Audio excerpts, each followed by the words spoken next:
10 years. For 10 years, Ava Bennett had meticulously built a new life on the ashes of her old one, a life her ex-husband, Mark Peterson, had tried to burn to the ground. She thought the past was buried, a ghost she'd finally laid to rest. But when the 10-year reunion invitation arrived, she knew the ghost was waiting. She knew Mark would be there, ready to spin his narrative, to paint her as the pathetic, failed starter wife he'd so graciously left behind. And he did.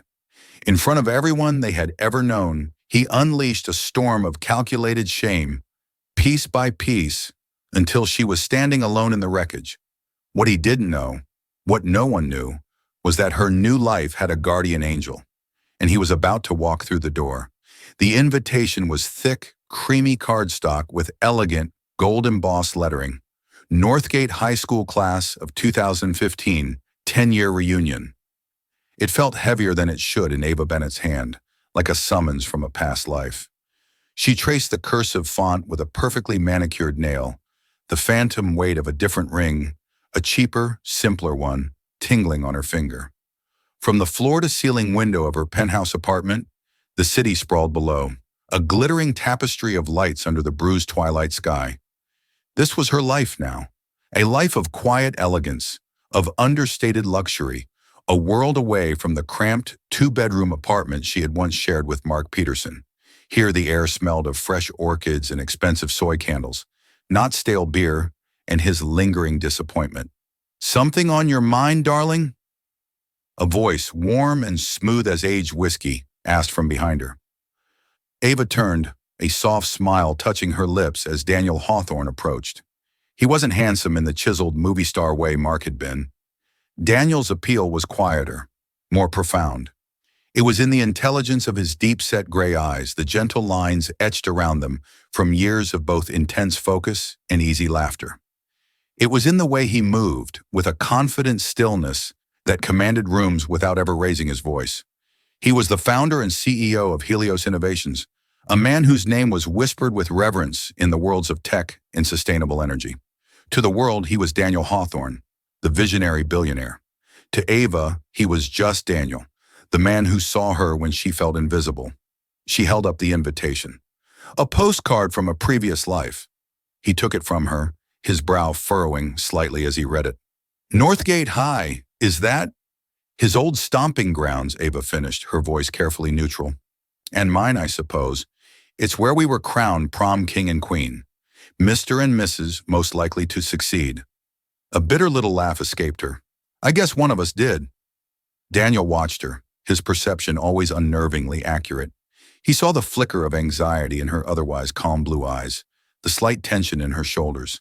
He knew the story, of course, not all the gritty, humiliating details. Ava had spared him those. But the broad strokes, the college romance, the rushed marriage, her abandoned dreams of being a gallery curator to support Mark's burgeoning career in finance. He knew how Mark had systematically dismantled her confidence, calling her ambitions cute hobbies and her opinions naive.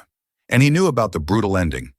Mark leaving her for his boss's daughter, Tiffany, telling all their mutual friends that Ava had let herself go and lacked the drive to be a true partner. "You don't have to go," Daniel said softly, placing the invitation on the polished marble countertop. "I know," but the words felt hollow. Not going felt like a concession, an admission that Mark still held power over her. It felt like hiding. For 5 years after the divorce, she had hidden.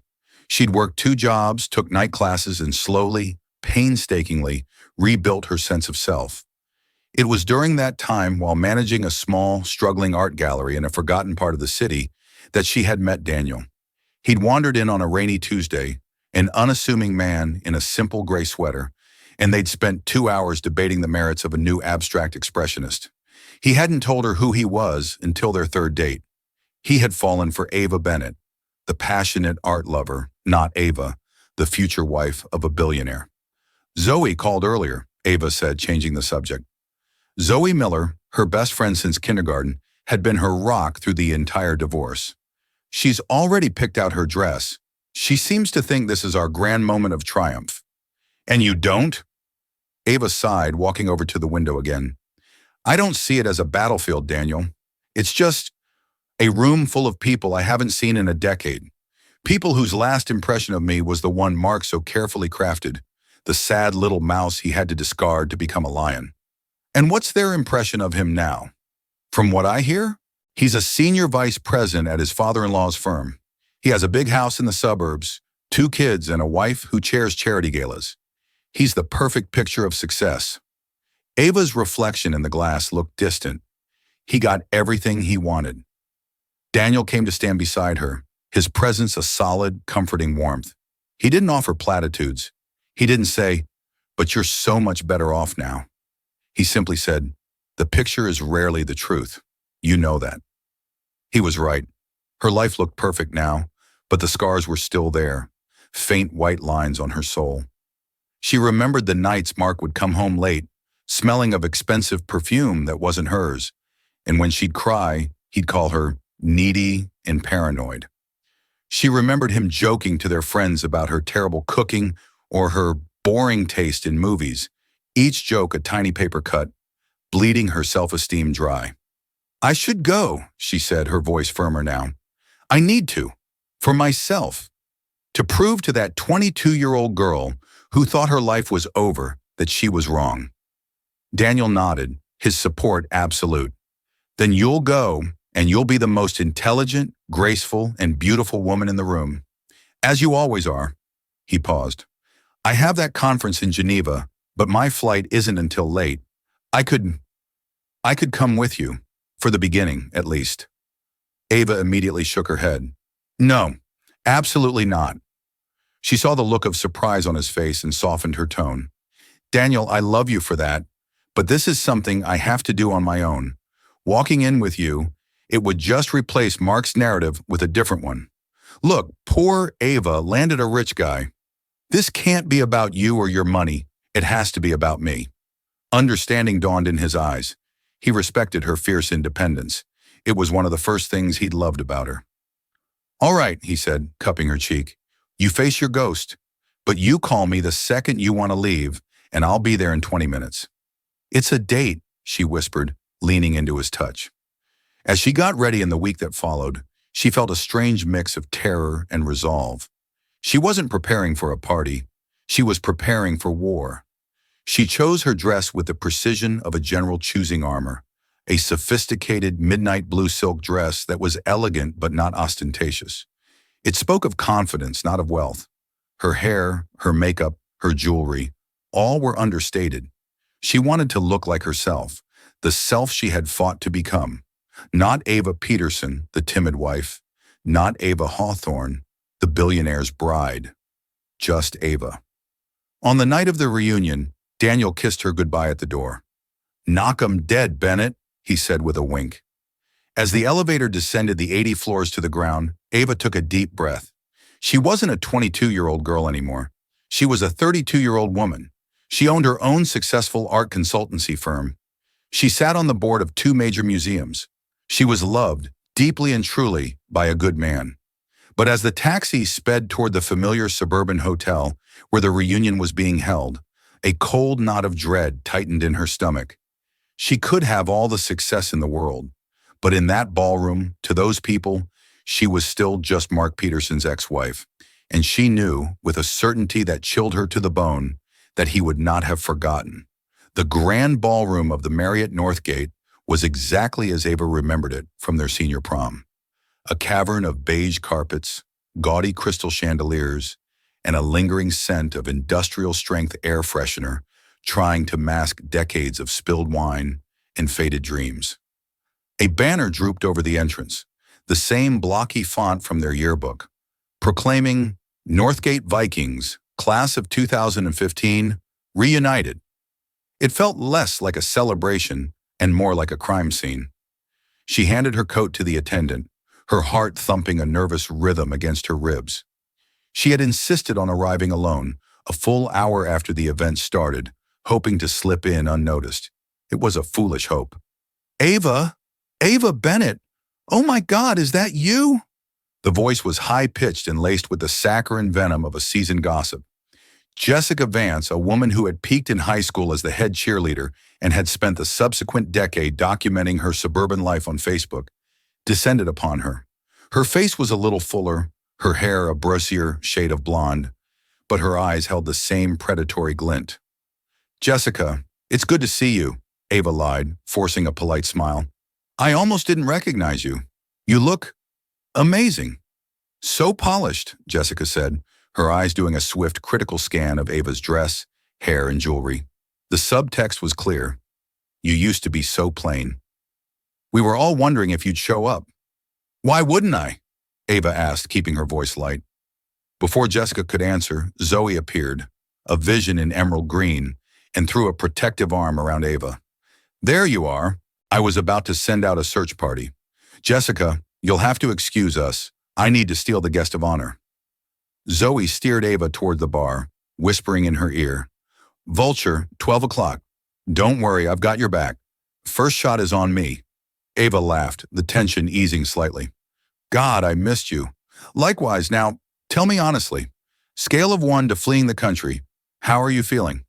"Solid, contemplating, faking a sudden illness," Ava admitted, accepting a glass of champagne from the bartender. "Nonsense, you look incredible. You look, serene. It's going to drive him absolutely insane," Zoe said with a conspiratorial grin. Ava scanned the room over the rim of her glass. It was a tableau of slightly older, more tired versions of the people she'd known. There were clusters of former jocks, now balding and paunchier, bragging about their regional sales numbers. A group of theater kids, now accountants and dentists, were laughing a little too loudly in a corner. It was a sea of forced smiles and unspoken comparisons, everyone trying to project an image of a life well lived. And then she saw him. Mark Peterson was holding court near the DJ booth, a circle of people hanging on his every word. He looked good, Ava had to admit. He'd kept his athletic build, and his suit was obviously expensive, tailored to perfection. He gestured with a glass of scotch, a self-satisfied smirk playing on his lips. Standing beside him, her hand possessively on his arm, was Tiffany. She was exactly as Ava remembered from the articles in the society magazines. Flawlessly blonde, impeccably dressed, with a smile that was all teeth and no warmth. As if sensing her gaze, Mark's eyes lifted and locked with hers across the crowded room. For a heartbeat, the noise of the ballroom faded away. She saw a flicker of something in his expression. Surprise, maybe even a flash of the old connection they once shared.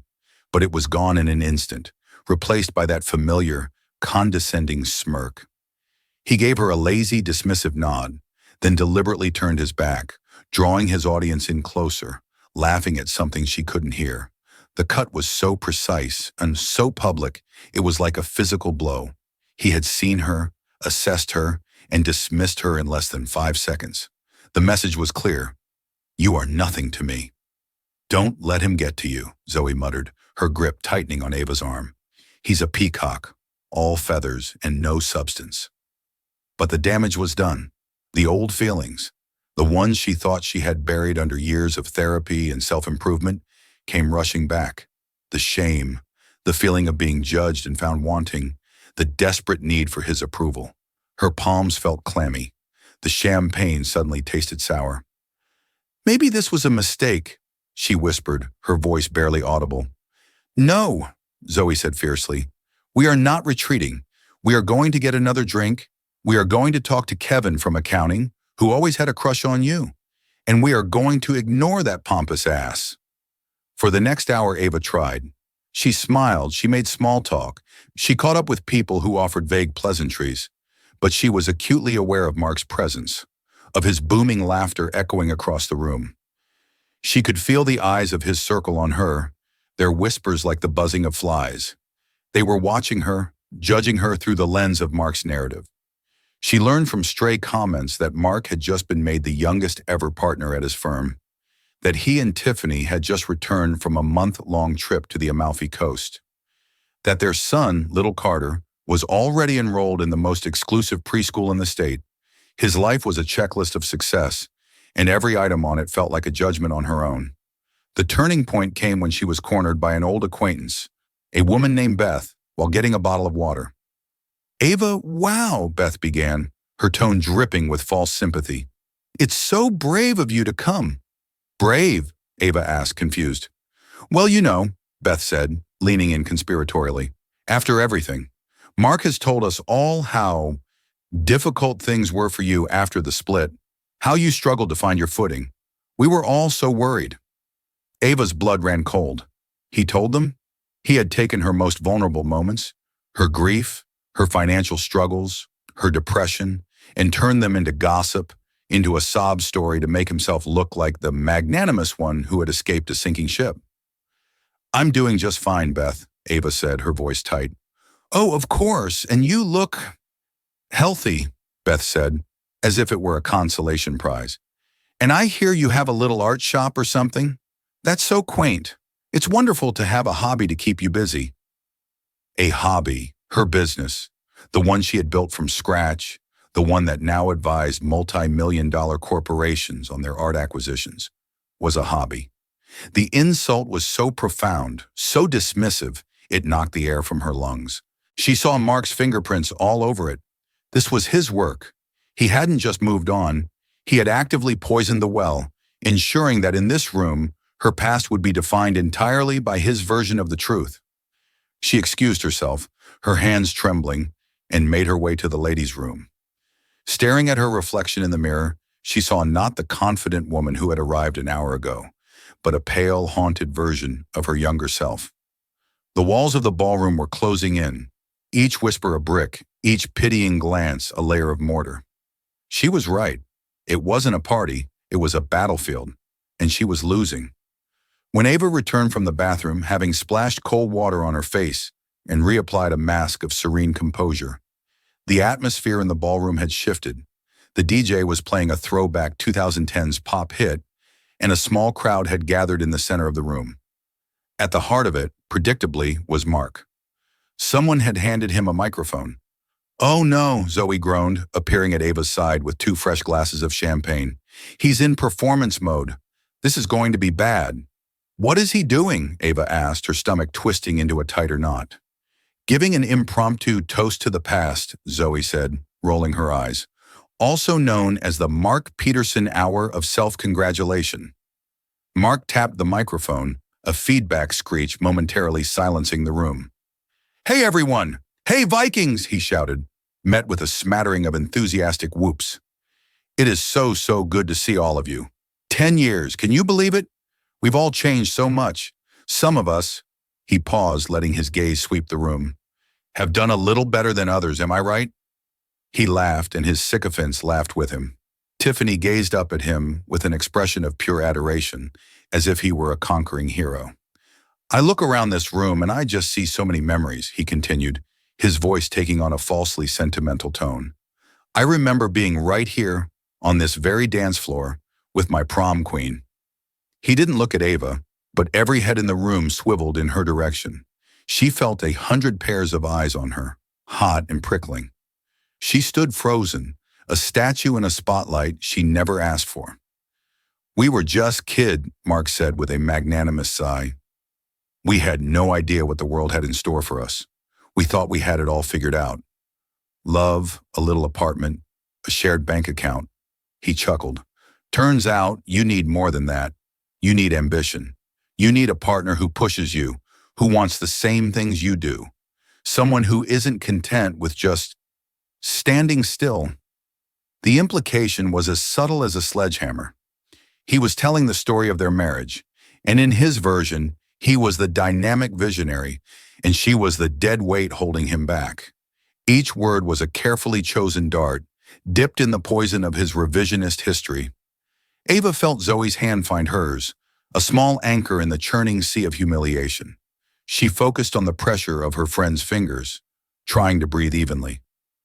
Some people are happy with a small life, Mark went on, his voice oozing with condescending pity. And there's nothing wrong with that. It takes all kinds, right? But I knew I was meant for more. I had to make a tough choice, maybe the toughest choice of my life, to choose my future, to choose greatness. He raised his glass to Tiffany, who preened under the attention. And I have never for 1 second regretted that choice. A smattering of applause broke out. It was a masterclass in public shaming, disguised as a nostalgic toast. He had painted himself as the hero of his own story, A man who had to make a noble sacrifice, her, on his path to success.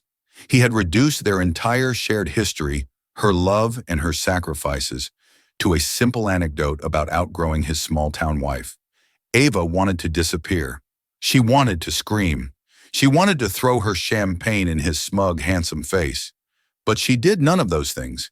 She just stood there, her expression carefully blank, refusing to give him the satisfaction of seeing her cry. But he wasn't finished. After his toast, he began to circulate, his flock of admirers in tow, and he seemed determined to bring his performance directly to her. He and Tiffany, flanked by Jessica and a few others, made a beeline for where Ava and Zoe were standing near the edge of the dance floor. "Ava!" he boomed, as if he were just now noticing her. "There you are. I was just telling everyone about the old days." "I heard," Ava said, her voice colder than she intended. Tiffany gave her a smile that was pure, polished ice. "It's so lovely that you came, Ava. We weren't sure you would. Mark was saying how you've become quite the homebody." "I run a business, Tiffany. It keeps me busy," Ava stated, lifting her chin. Mark laughed, a dismissive, patronizing sound. Right, your little art thing. The gallery. How is that going?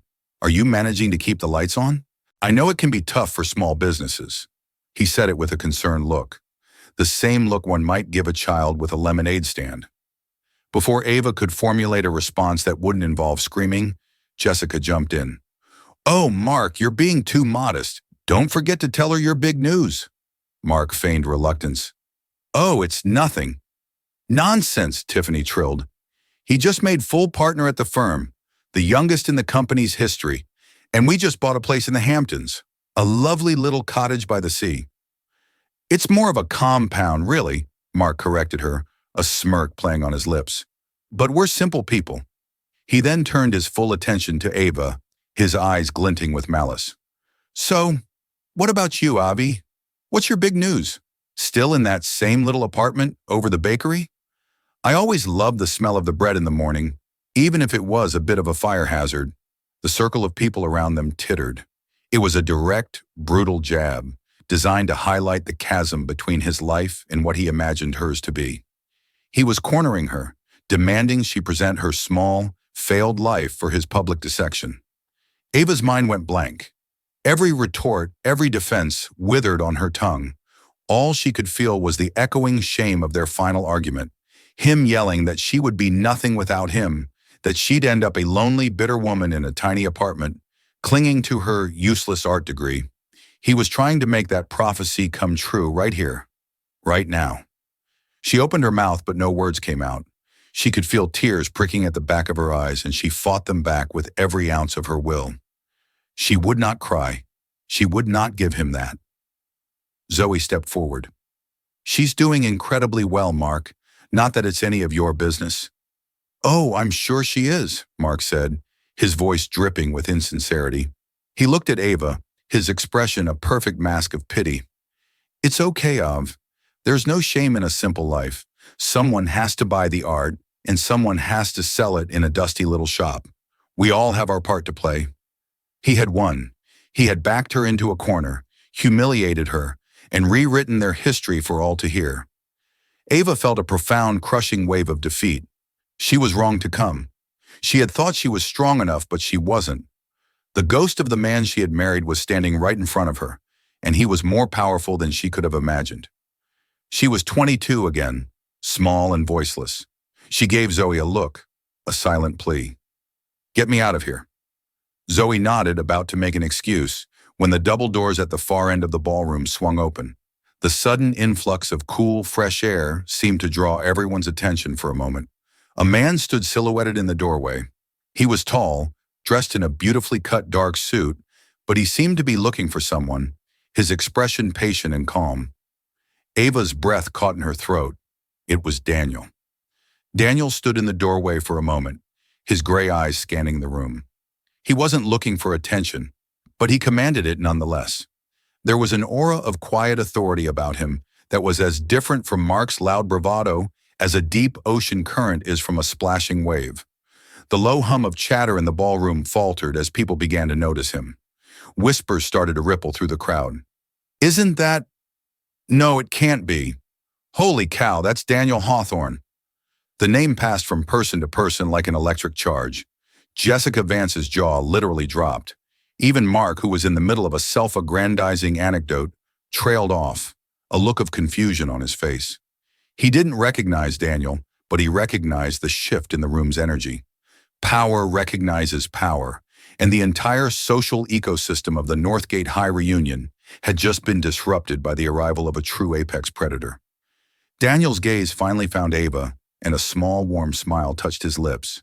It was a smile just for her, a silent question. Are you okay? Ava felt a wave of relief so powerful it almost buckled her knees. She gave him the slightest of nods. He began to walk towards her, his stride unhurried and purposeful. He wasn't pushing through the crowd. The crowd was parting for him.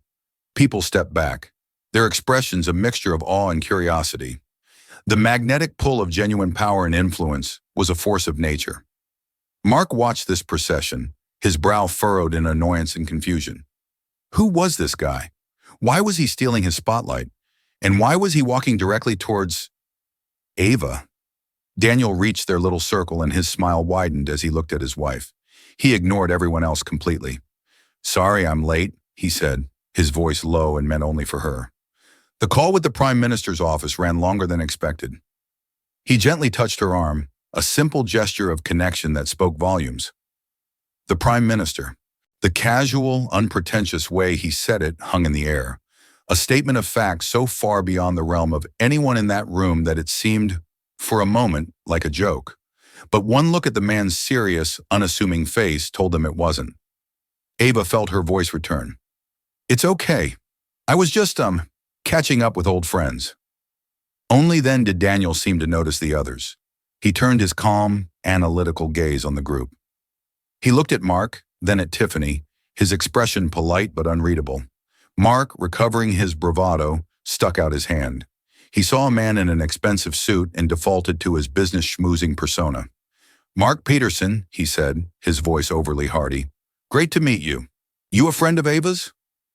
Daniel took his hand, his grip firm and brief. Daniel Hawthorne. I'm her husband. The words landed with the force of a physical explosion. Silence. Jessica Vance made a small choking sound. Tiffany's perfectly painted smile froze, then cracked. But the most spectacular reaction was Mark's. His face went through a rapid-fire series of emotions. Disbelief, confusion, dawning horror, and finally a sickly shade of pale. His brain seemed to be short-circuiting as it tried to reconcile the two realities. Ava, his mousy, unambitious starter wife, and Daniel Hawthorne, the titan of industry, the man whose face was on the cover of Forbes and Wired, the man whose company, Helios Innovations, Mark's own firm, had been desperately and unsuccessfully trying to court for a multi-billion-dollar energy contract for the past 6 months. Hawthorne? Mark stammered, his hand falling limply to his side. As in, Helios Innovations Hawthorne? That's the one, Daniel said pleasantly, his arm now resting lightly on the small of Ava's back. He looked at Ava. Are you ready to go, darling? I've got the car waiting. Ava looked at Mark's ashen face, at the utter shock and humiliation dawning in his eyes. The part of her that was still that wounded 22-year-old felt a savage surge of triumph. It was a petty, ugly feeling, but it was undeniably satisfying. She saw his entire narrative, the carefully constructed story of his greatness and her failure, crumble into dust in a matter of seconds. But then she looked at Daniel. He wasn't gloating. He wasn't posturing. He was just there, for her. His presence wasn't a weapon to be wielded against Mark. It was a shield to protect her. And in that moment, she realized her victory wasn't about Mark's humiliation. It was about her own peace. Yes, she said, her voice clear and steady. I'm ready. She turned to Zoe, giving her a quick, heartfelt hug. Thank you, she whispered. Zoe just squeezed her back, her eyes wide with a mixture of shock and glee. As Ava and Daniel began to walk away, Mark seemed to snap out of his stupor. He was a man watching his entire social standing evaporate. He had to fix it. He had to reassert his dominance. Wait, he called out, his voice a little too loud. A little too desperate. Ava and Daniel stopped and turned. Mark hurried after them, a frantic, greasy smile plastered on his face. Mr. Hawthorne, Daniel, this is incredible. What a small world. You know, I'm a partner over at Sterling Cole Financial. We've actually been reaching out to your people for months. We have a revolutionary new investment model for your global expansion projects. I'd love to get 5 minutes on your calendar to walk you through the deck. It was the most pathetic, transparent pivot Ava had ever witnessed. He was trying to turn this moment of personal humiliation into a networking opportunity. Daniel looked at Mark, his expression turning cool. His gaze was no longer polite, it was sharp, dissecting. He knew exactly what men like Mark Peterson were like. He had dealt with them his entire life.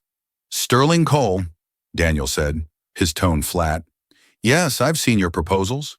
He paused, letting the silence stretch, forcing Mark to stand there, exposed and sweating under the ballroom lights.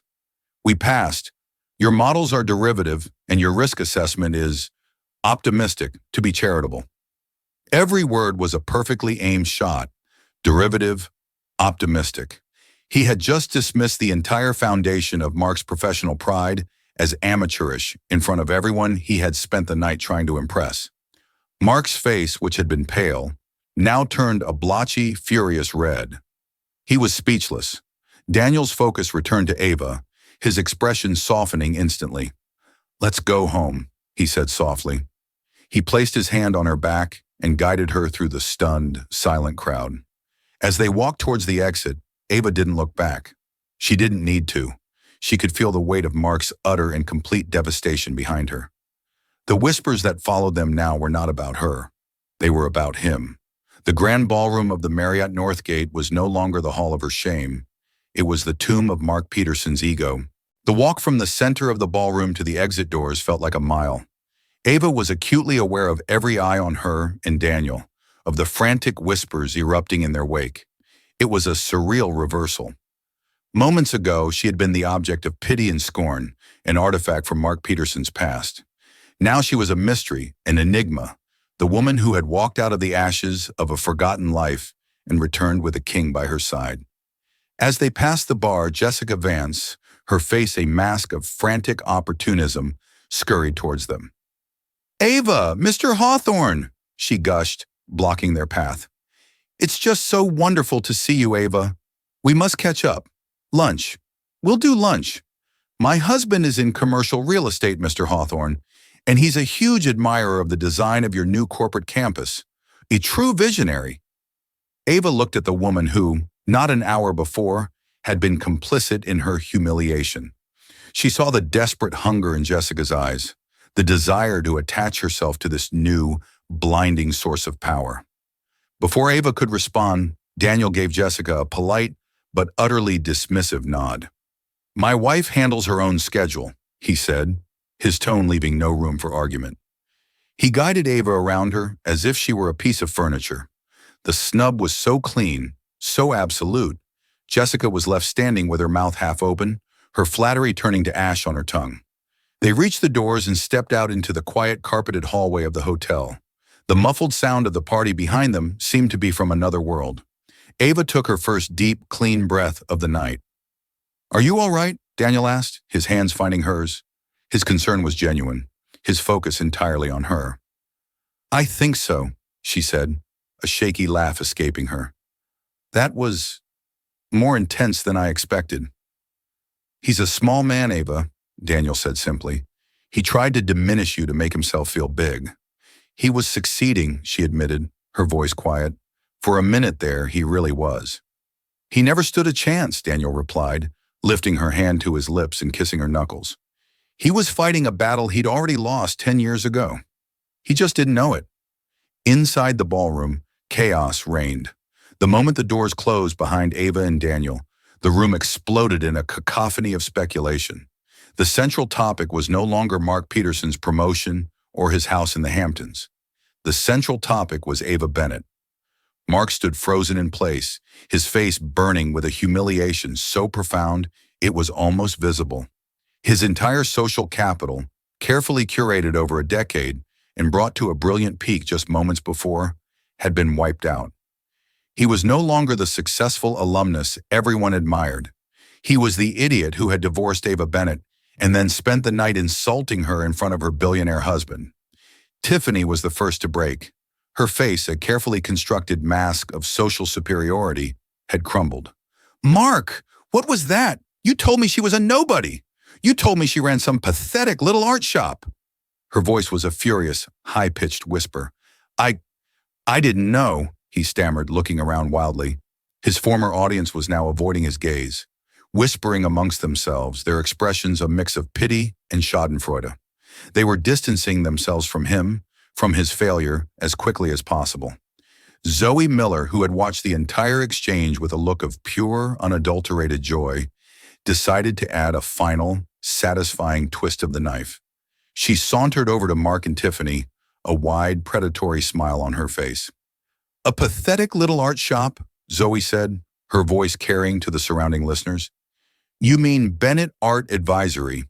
She's one of the most respected private art consultants in the country. The penthouse she shares with Daniel, the one with the view of the entire park, she decorated it herself with pieces from her clients. She created the entire Helios Innovations corporate collection. That hobby of hers, Mark, probably generates more revenue in a quarter than your bonus for the entire year." Every word was a nail in the coffin of Mark's ego. He had called her ambitions cute, and those ambitions had made her a powerhouse in a world he couldn't even begin to comprehend. He had bragged about his partnership, and his firm was a supplicant to her husband's. He had mocked her old apartment, and she now lived in a stratosphere of wealth he could only dream of. His narrative wasn't just broken. It had been revealed as a pathetic, self-serving lie. The pity in the room was now directed entirely at him. Pity for his ignorance, for his arrogance, for the sheer cosmic scale of his miscalculation. He saw people looking at him, their whispers reaching his ears. "Can you imagine fumbling that bag? Spent the whole night trashing her. What a moron." And he's with her," one woman said, giving Tiffany a disdainful once-over. Tiffany heard it too. She looked at her husband, not with adoration anymore, but with contempt. He hadn't just humiliated himself, he had humiliated her. She had hitched her wagon to a man she thought was a winner, only to find out he was the court jester in a much, much bigger play. Without a word, she turned on her heel and stalked away, leaving him utterly alone in the center of the room. Mark stood there untethered, the microphone he had used to broadcast his triumph now lying forgotten on a nearby table. He had come to his high school reunion to be crowned king one more time. Instead, he had been unmasked as a fool. The ghost he had tried to haunt had turned the tables, and now he was the one who would be haunted by the memory of this night for years to come. The interior of Daniel's car, a sleek, custom-built electric sedan that was still in its prototype phase, was silent and serene. The city lights slid past the tinted windows, painting fleeting streaks of neon and gold across the soft leather upholstery. The chaos of the ballroom felt a million miles away. Ava leaned her head back against the seat, her eyes closed. She felt drained, as if she'd just run a marathon. The adrenaline that had surged through her during the confrontation was now ebbing away, leaving a strange, quiet calm in its wake. Daniel drove, his hands resting easily on the wheel. He didn't press her to talk, giving her the space she needed to process the evening.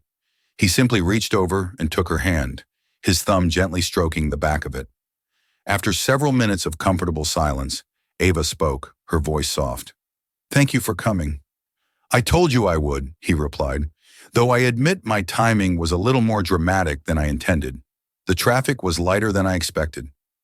Ava opened her eyes and turned to look at him.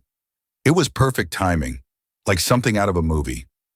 A small smile played on her lips, the hero swooping in to save the damsel in distress. Daniel's expression grew serious. He glanced at her, then back at the road. "You're not a damsel, Ava, and you weren't in distress. You were holding your own. You didn't need saving." His words surprised her. She had felt like she was drowning, that he had thrown her a life raft. "It felt like I needed saving," she admitted. "He was exactly as I remembered, only worse. He had this whole story written, and everyone was buying it. I couldn't find the words to fight back." "Words weren't necessary," Daniel said. "Your presence was your rebuttal. The fact that you showed up, that you walked into that room with grace and confidence after everything he put you through, that was the victory. My walking in was just punctuation. Ava considered this. He was right. Her biggest fear had been that seeing Mark would make her crumble, that it would undo all the work she had done on herself. And she had wobbled, she had faltered, but she hadn't broken. She had stood there and taken his worst shots without flinching. She hadn't screamed or run away. The real battle had been an internal one, and she had been winning it long before Daniel arrived. "When I met you," she said, thinking back to that rainy day in her old gallery, "I was so careful not to let you know how broken I was. I was afraid you'd see me the way he made me see myself, as damaged goods." "I never saw brokenness," Daniel said, his voice firm. "I saw strength. I saw a woman who was building something beautiful out of rubble. I saw resilience. That's what I fell in love with, Ava. Not the polished woman who advises my board of directors, but the fighter who ran a tiny gallery and knew more about post-war German art than anyone I'd ever met. The rest is just noise." Tears welled in Ava's eyes, but this time they weren't tears of shame or humiliation. They were tears of profound, cleansing gratitude. He didn't see her as a project he had fixed or a trophy he had won. He saw her. His love wasn't a balm for her wounds. It was a mirror reflecting the strength she already possessed. "He tried to make me feel small," she whispered. "For years, that was his greatest weapon. He would tell me my dreams were small, my thoughts were small, that my world was small, and I believed him." "Look out the window, darling," Daniel said softly. Ava turned her head. They were crossing the bridge now, in the full, breathtaking panorama of the city skyline spread out before them, a universe of glittering lights. Their building, a slender, elegant spear of glass and steel, was the tallest of them all. "There is nothing small about you, Ava Hawthorne," he said, "or about your world." In that moment, the last vestiges of Mark Peterson's power over her dissolved. He was a ghost from a past life, a bad memory from a small town. His opinions, his narrative, his pathetic attempts to reclaim his high school glory, it was all meaningless noise. He wasn't a monster to be feared, just a sad, insecure man who would forever be trapped in the beige ballroom of his own mediocrity. Her real life was here, in this car, beside this man, heading towards a home filled with light and art and love. The reunion hadn't been a battle against Mark. It had been the final exam of her own recovery, and she had passed with flying colors. As they pulled into the private garage beneath their building, Ava turned to Daniel. "Can I tell you a secret?" "Always." "A small part of me," she confessed, a wry smile on her face, "thoroughly enjoyed watching his face when you told him who you were." Daniel chuckled, a deep, warm sound. "I'll admit," he said, his eyes twinkling, "I found that part rather satisfying myself, especially after I remembered his firm's proposal. It really was terrible." And they both started to laugh. It was a laugh of relief, of release, of pure, unadulterated joy. The ghost was gone. The past was finally, truly in its place. They didn't speak in the private elevator as it ascended to the penthouse. The silence was comfortable, filled with an unspoken understanding. When the doors opened directly into their apartment, Ava kicked off her heels with a sigh of relief. The cool marble floor, a welcome sensation against her tired feet. The sprawling living space was dark, save for the city lights that poured in through the massive windows, turning the minimalist furniture into dramatic silhouettes.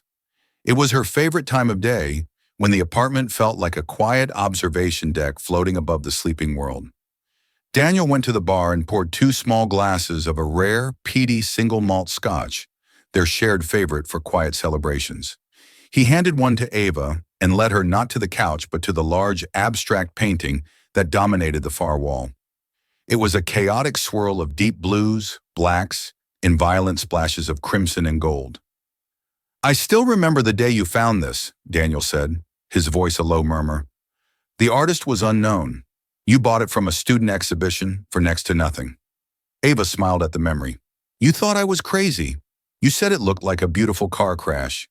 And you said, exactly, it's about the beauty that comes after the wreckage. And you were right. He gestured to the painting.